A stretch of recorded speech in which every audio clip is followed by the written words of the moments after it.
Hello, नमस्कार। Welcome to Educative learning hub.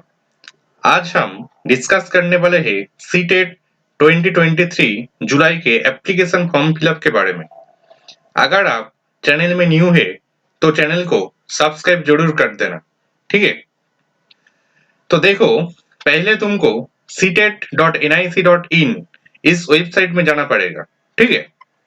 उसके बाद आपको स्क्रॉल डाउन करना पड़ेगा और होम पेज में ही दिख रहा होगा अप्लाई फॉर सीटेट जुलाई 2023। यहाँ पर आपको क्लिक करना पड़ेगा, ठीक है। उसके बाद ये पेज ओपन हो जाएगा। इस पेज में आके आपको अप्लाई फॉर सीटेट जुलाई 2023 यहाँ पर क्लिक करना पड़ेगा, ठीक है। उसके बाद देख लो, ये लिखा आएगा ctet.nic.in you are being redirected. तो इस लिखा में ओके पर क्लिक करना पड़ेगा, ये ओके पर क्लिक करना पड़ेगा, ओके। उसके बाद देखो, ये पेज ओपन हो जाएगा। यहाँ पर लिखा हुआ है step to apply online, apply for online registration, fill online application form, pay examination fee. तो अगर आप न्यू रजिस्ट्रेशन करना चाहते हो और न्यू फॉर्म फिलअप करना चाहते हो तो यहाँ पर क्लिक करना न्यू रजिस्ट्रेशन पे, ठीक है। अगर आप ऑलरेडी रजिस्ट्रेशन कैंडिडेट है, रजिस्ट्रेशन कर चुके हैं, तो यह नीच में जो एप्लीकेशन नंबर है ये डालना पड़ेगा और आपका पासवर्ड डालना पड़ेगा और ये सिक्योरिटी पिन इसको आपको देना पड़ेगा और साइन इन करना पड़ेगा, ठीक है। अगर आप न्यू है तो न्यू रजिस्ट्रेशन पर क्लिक करना पड़ेगा। उसके बाद देखो, ये पेज ओपन हो जाएगा जहाँ पर कुछ इंस्ट्रक्शन है जो ऑनलाइन फॉर्म फिलअप के बारे में, ठीक है।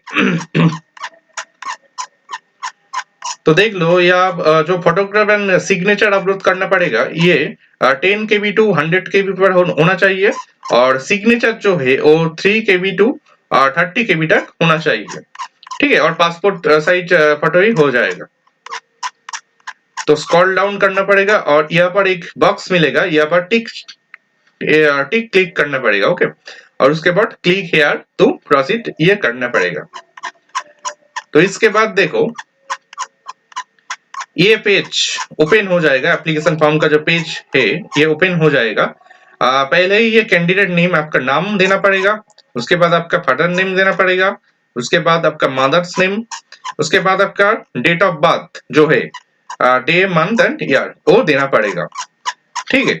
उसके बाद आपका जेंडर जो है, मेल फीमेल या ट्रांसजेंडर जो भी है उसको देना पड़ेगा। इसके बाद आइडेंटिफिकेशन जो है, वहां पर आपको voter ID, passport, bank passport with photograph, ration card with photograph, any other valid government document जेटा जो है वो आधार कार्ड भी हो सकता है, ठीक है।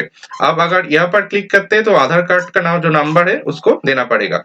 इसके बाद ड्राइविंग लाइसेंस है, ठीक है। ये सब आपका आइडेंटिफिकेशन है। तो उसके बाद देख लो कॉन्टेक्ट डिटेल्स, ठीक है। प्रीमिसेस नंबर और नेम। प्रीमिसेस नंबर के मतलब है आपका वोटर लिस्ट में जो होम नंबर है ना उसको देना पड़ेगा, ठीक है। प्रीमिसेस नंबर आपका वोटर लिस्ट में मिल जाएगा। सब लोकेलिटी आपको देना पड़ेगा। लोकेलिटी आपका एड्रेस का लोकेलिटी जो है उसको आपको यह डालना पड़ेगा। कंट्री जो है इंडिया। स्टेट आपका जिस स्टेट से बिलोंग करते हैं वो आपको यह देना पड़ेगा। डिस्ट्रिक्ट डिस्ट्रिक्ट देना पड़ेगा, पिन कोड एंड उसके बाद ईमेल एड्रेस। आपका ईमेल एड्रेस रहना जरूरी है, ठीक है। ईमेल एड्रेस को आपको यहाँ पर देना पड़ेगा। उसके बाद आपका मोबाइल नंबर देना पड़ेगा, जो आपका मोबाइल नंबर चलता है वही देना पड़ेगा। आपका अगर लैंडलाइन है तो उसको देना पड़ेगा, ये ऑप्शनल है, दे भी सकते हैं और नहीं भी दे सकते। आपका यहाँ पर परमानेंट एड्रेस जो है, ठीक है। अब अगर दूसरी जगह पर रह रहे, आपका परमानेंट एड्रेस जो भी है अगर सेम होता है तो यहाँ पर क्लिक करना पड़ेगा। अगर नहीं सेम होता है तो दोबारा फॉर्म फिलअप करना पड़ेगा। जो एड्रेस है दोबारा फिलअप करना पड़ेगा, एड्रेस का कलम, ठीक है। ये प्रीमिसेस नंबर, सब लोकेलिटी जो भी पहले वाला था वही आपको फिलअप करना पड़ेगा दोबारा से, जो अलग सा है, अलग सा एड्रेस है जो वही। उसके बाद आपको क्या करना पड़ेगा, सिक्योरिटी क्वेश्चन आएगा। सॉरी, इसके आगे एक्चुअली पासवर्ड है आपका। उसके इसके बाद पासवर्ड देना पड़ेगा। आपका जो पासवर्ड है वो आपका capitals letter, small letter and some number आपको आप दे सकते हैं, ठीक है। इसके बाद कंफर्म पासवर्ड, वही पासवर्ड दोबारा डालने पड़ेगा। सिक्योरिटी एंड क्वेश्चन क्या होगा, सिक्योरिटी क्वेश्चन मतलब वो आपको कुछ क्वेश्चन देगा, which is your favourite book, ठीक है, इस रिलेटेड आपको क्वेश्चन देगा और आपको सिक्योरिटी आंसर वो देना पड़ेगा। सिक्योरिटी पिन, इसके बाद जो सिक्योरिटी पिन है ये देना पड़ेगा यहाँ पर। इसके बाद आपको सबमिट करना पड़ेगा, ठीक है। सबमिट के बाद ये आपको विंडो ओपन हो जाएगा और इस विंडो में आपको क्लोज, यहाँ पर जो क्लोज लिखा हुआ है क्लोज बटन पर क्लिक करना पड़ेगा। उसके बाद जो जो निकल के आएगा यहाँ पर my name, father name, mother name, date of birth, gender, address, mobile number, email ID, ये सब आपको टिक देना पड़ेगा। ओके, टिक देने के बाद यहाँ पर स्क्रॉल डाउन करना पड़ेगा और यहाँ पर जो आई एग्री है, आई एग्री में आपको क्लिक करना पड़ेगा। उसके बाद सबमिट एंड सेंड ओटीपी। तो सबमिट एंड सेंड ओटीपी जब आएगा तो आपका जो मोबाइल नंबर दिया हुआ है वहां पर एक ओटीपी आएगा। अगर वो ओटीपी आए तो ओटीपी आपको यहाँ पर डालना पड़ेगा। उसके बाद ओटीपी अगर डालोगे तो उसके बाद क्या करना पड़ेगा, तो एक एप्लीकेशन जो नंबर है, आपका जो एप्लीकेशन नंबर है वो आपका मोबाइल में मैसेज के थ्रू सेंड हो जाएगा, ठीक है। एप्लीकेशन जो नंबर है वो सेंड हो जाएगा। तो आपका रजिस्ट्रेशन फॉर्म भी फिलअप हो जाएगा। ओके, रजिस्ट्रेशन फॉर्म फिलअप होने के बाद आपका क्या करना पड़ेगा, एप्लीकेशन जो फॉर्म है वो इनकम्प्लीट है, वो एप्लीकेशन फॉर्म को क्या करना पड़ेगा, यहाँ पर कंप्लीट एप्लीकेशन फॉर्म में क्लिक करना पड़ेगा। कंप्लीट एप्लीकेशन फॉर्म में जब भी क्लिक करेंगे तो आपका ये सारा डिटेल्स खुल जाएगा। कॉन्टेक्ट डिटेल्स और जो कंप्लीट हो चुका है, जो आपका एड्रेस है, ईमेल आईडी है, फोन नंबर है, कंप्लीट हो चुके हैं। और इसके बाद पर्सनल डिटेल्स बाकी है, अप्लाई फॉर किसके लिए आप अप्लाई कर रहे हैं, qualification details, upload photo and signature, examination city details, final submit, ये सब बाकी है, ठीक है। तो आपको क्या करना पड़ेगा, तो पर्सनल डिटेल्स जो है आपका यहाँ पर क्लिक करना पड़ेगा।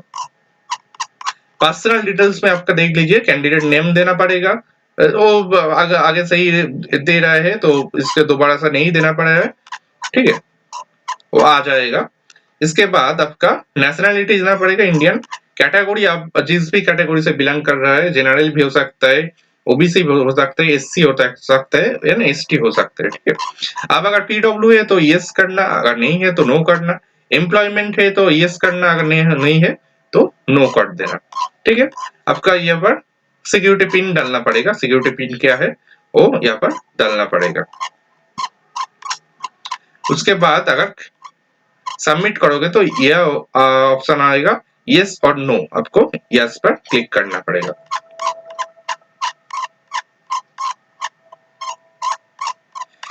पर्सनल डिटेल्स फिलअप होने के बाद आपको क्या करना है, अप्लाई फॉर। आप कौन सी पेपर के लिए अप्लाई कर रहे हैं यहाँ पर वो डालना पड़ेगा।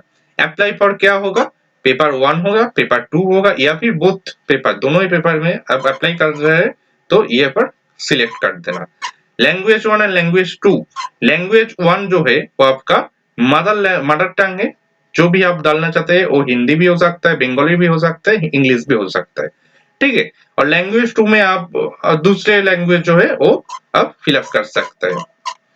Minimum education qualification for class 1 to 5 and class 6 to 8, ये हम डिटेल्स में समझेंगे, ठीक है। मिनिमम एजुकेशन क्वालिफिकेशन के बारे में देख लो। Minimum education qualification for 1 to 5, इसका जो मिनिमम एजुकेशन क्वालिफिकेशन है, पहले वाला है सीनियर सेकेंडरी और is equivalent with at least 50% marks and pass और pursuing appearing in the final year of 2-year diploma course.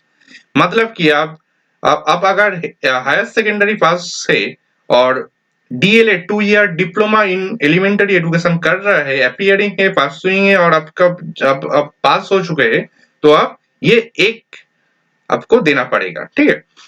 दूसरा है senior secondary with at least 45% marks. आपका अगर हायर सेकेंडरी है एंड 45% मार्क्स है और अगर 2-year diploma in elementary education कर रहा है या फिर पास हो चुके हैं तो भी आप कर सकते हैं। आपका जो 2002 का जो और एनसीटी रेगुलेशन एंड नॉर्म से उसके थ्रू। 3 नंबर जो सीनियर सेकेंडरी एजुकेशन मतलब higher secondary education and at least 50% marks, और इसके साथ आपको 4 year bachelor of elementary education BL-ED ये करना पड़ेगा। ठीक है, तो आप 3 देना। इसके बाद सीनियर सेकेंडरी मतलब हायर सेकेंडरी, इसके साथ 50% marks and 2 year diploma in elementary diploma in education जो भी स्पेशल एजुकेशन से रिलेटेड है। अगर आप स्पेशल एजुकेशन कर रहा है 2 ईयर डिप्लोमा के, तो आप 4 देना। ठीक है, 5 नंबर पे देखिए graduation with at least 50% marks and past और परसुइंग। अगर आप बीएड कर रहा है, ठीक है, अगर आप बीएड कर रहा है, ग्रेजुएशन है आपका और 50% मार्क्स से, ठीक है, तो आप 5 देना। बीएड वालों के लिए है ये 5 नंबर जो है ये बीएड वालों के लिए है। 6 नंबर क्या है, post graduation with minimum 55% marks. अगर आपका पोस्ट ग्रेजुएशन है 55% मार्क्स से और आप 3 ईयर इंटीग्रेटेड बीएड और एमएड ये कर रहे हैं, तो आप 6 देना। ओके, ये सारे क्वालिफिकेशन किसके लिए है ना, क्लास 1 to 5 के लिए, जो पेपर 1 के लिए अप्लाई कर रहा है इसके लिए है। पेपर 2 में क्या है देखिए, ग्रेजुएशन एंड पास्ट और परसुइंग और appearing in the 2 year diploma elementary course. अगर आप ग्रेजुएशन किया हुआ है और आपका 2 year diploma in elementary education का कोर्स कर रहा है या फिर कर चुके हैं, तो आप 1 देना। 2 नंबर पर क्या है, एटलीस्ट 55% मार्क्स। ठीक है, ग्रेजुएशन में अगर 50% मार्क्स से और आप बीएड कर रहे हैं या फिर कर चुके हैं, तो आप 2 देना। ये बीएड वालों के लिए आप 2 देना। ठीक है, 3 नंबर क्या है, ग्रेजुएशन भी है और 45% मार्क्स से, और क्या है आपको ना फाइनल ईयर में है एंड टाइम टू टाइम जो चेंज हुआ है, एनसीटी रेगुलेशन जो टाइम टू टाइम चेंज हुआ है उसके अकॉर्डिंग आप जो उसके अकॉर्डिंग या फिर आप बीएड कर रहे हैं या बीएड कर चुके हैं उसके अकॉर्डिंग, तो आप 3 देना। 4 नंबर जो है सीनियर सेकेंडरी, अगर आप हायर सेकेंडरी पास किया है और एटलीस्ट 50% मार्क्स है आपका, एंड उसके बाद आप 4 year bachelor of elementary education अगर आप बीएलएड कर रहा है, तो आप 4 देना। 5 नंबर पर जो है सीनियर सेकेंडरी, अगर आपका हायर सेकेंडरी पास है एंड 50% मार्क्स है और आप 4 ईयर का जो इंटीग्रेटेड कोर्स है बीए बीएड बीएससी बीएड ये कर रहा है या फिर पास है, तो आप 5 देना। 6 नंबर पर क्या है, अगर आपका स्पेशल बीएड है ग्रेजुएशन के साथ 55% मार्क्स है, तो आप 6 देना। इसके बाद 7 नंबर पर है जो भी आप 2011 का अकॉर्डिंग एनसीटी रूल्स है उसके थ्रू अगर आप बीएड या फिर जो भी टीचर एजुकेशन कोर्स किया हुआ है, तो आप 7 देना। 8 नंबर पर क्या है, post graduation with minimum 55% marks. अगर आपका एमए या फिर एमएससी है और 55% मार्क्स है और आप 3 ईयर का बीएड एमएड कर रहे हैं या फिर कर चुके हैं, तो भी 8 देना। ठीक है, ये सारे क्या है ना, minimum education qualification for 6 to 8 standard मतलब पेपर 2 के लिए है। ओके, इसके बाद आपको क्या करना पड़ेगा ना, subject offer for paper 2। Paper 2 में जो है एक सोशल साइंस होता है एंड एक साइंस एंड मैथमेटिक्स होता है। तो अब अगर सोशल साइंस से है तो सोशल साइंस क्लिक करना, अगर आप मैथमेटिक्स एंड साइंस से है तो मैथमेटिक्स एंड साइंस को क्लिक करना। इसके बाद क्वालिफाइंग एग्जाम, कौन सा एग्जाम क्वालिफाई किया हुआ है, diploma in elementary and degree in education जो भी है आपका क्लिक करना यहाँ पर पड़ेगा। ठीक है, इसके बाद सिक्योरिटी पिन आपको डालना पड़ेगा। इसके बाद क्या करना पड़ेगा, सिक्योरिटी पिन आपको डालना पड़ेगा। ओके, जो भी है ये क्वालिफिकेशन मैंने बताया है यही सारे है, यहाँ पर देख लेना। ठीक है, इसके बाद देखो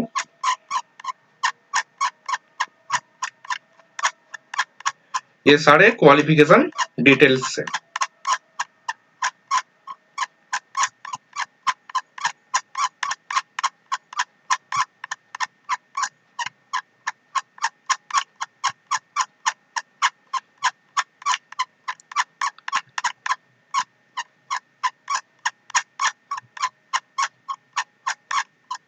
इसके बाद आपको क्या कर देना पड़ेगा, सेव एंड नेक्स्ट पे क्लिक कर देना पड़ेगा।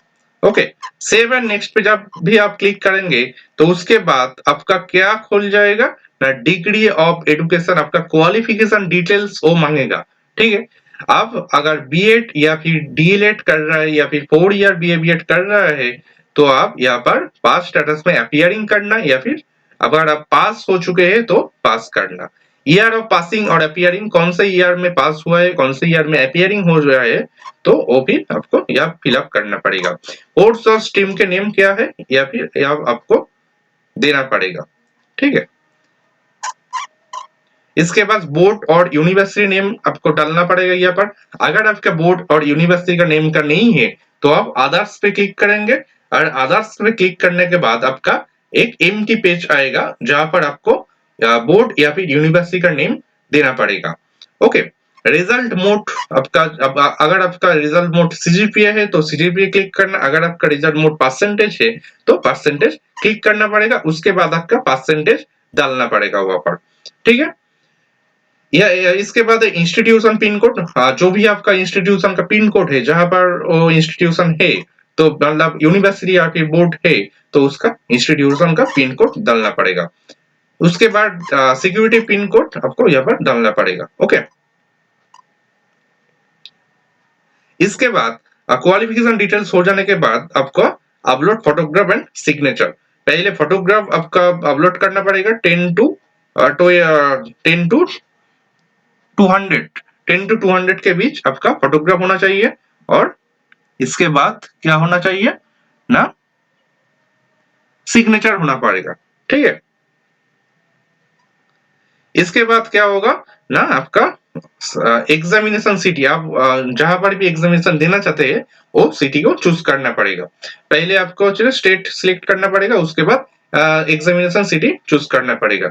यहाँ पर मैं बोल दूं, सीटेट पिछली बार से ही एक रूल्स किया है, फर्स्ट कम फर्स्ट सर्व, इसके बेसिस से अगर आप पहले फिलअप करते हैं तो आप पहले मान्यता दे दिया जाएगा आपको। अगर आपका वो एग्जामिनेशन सिटी का जो लोकेशन है वहां पर सीट फिलअप हो चुके हैं तो आप वहां पर फॉर्म फिलअप नहीं कर सकते, आपको दूसरा सिटी में आपका मेंशन करना पड़ेगा, आपका जो एग्जामिनेशन सिटी है वो आपको दूसरा सिटी में मेंशन करना पड़ेगा यहाँ पर।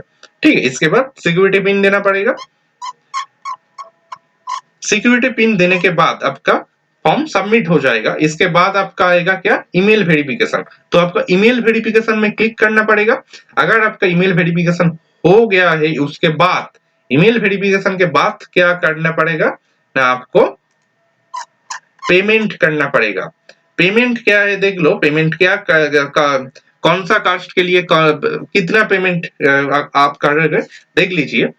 अगर आप जनरल ओबीसी, ठीक है, जनरल अथवा और ओबीसी से अगर आप बिलोंग करते हैं तो अगर आप पेपर 1 और पेपर 2 के लिए अप्लाई कर रहा है तो 1000 रुपीज आपको पे करना पड़ेगा, और अगर paper 1 and paper 2 both apply कर रहा है तो आपको 1200 रुपीज आपको पेमेंट करना पड़ेगा। ठीक है, और इसके लिए आपको 1200 रुपीज पेमेंट करना पड़ेगा। और अगर SC ST and differently abled है तो आप पेपर 1 और पेपर 2 जिसके लिए भी आप अप्लाई कर रहे हैं तो उसके लिए आपको 500 रुपीज देना पड़ेगा। अगर आप पेपर 1 एंड पेपर 2 बोथ के लिए अप्लाई कर रहे हैं तो आपको 600 रुपीज पेमेंट करना पड़ेगा। आप चाहते हैं तो ऑनलाइन पेमेंट मुझसे पेमेंट कर सकते हैं, और debit card, credit card and net banking के थ्रू। अगर आपका पेमेंट हो जाएगा तो उसके बाद आपका फॉर्म फिलअप भी पूरी हो जाएगा। ठीक है, थैंक यू। अगर आज का सेशन आपका अच्छा लगे तो लाइक एंड सब्सक्राइब जरूर कर देना। ओके।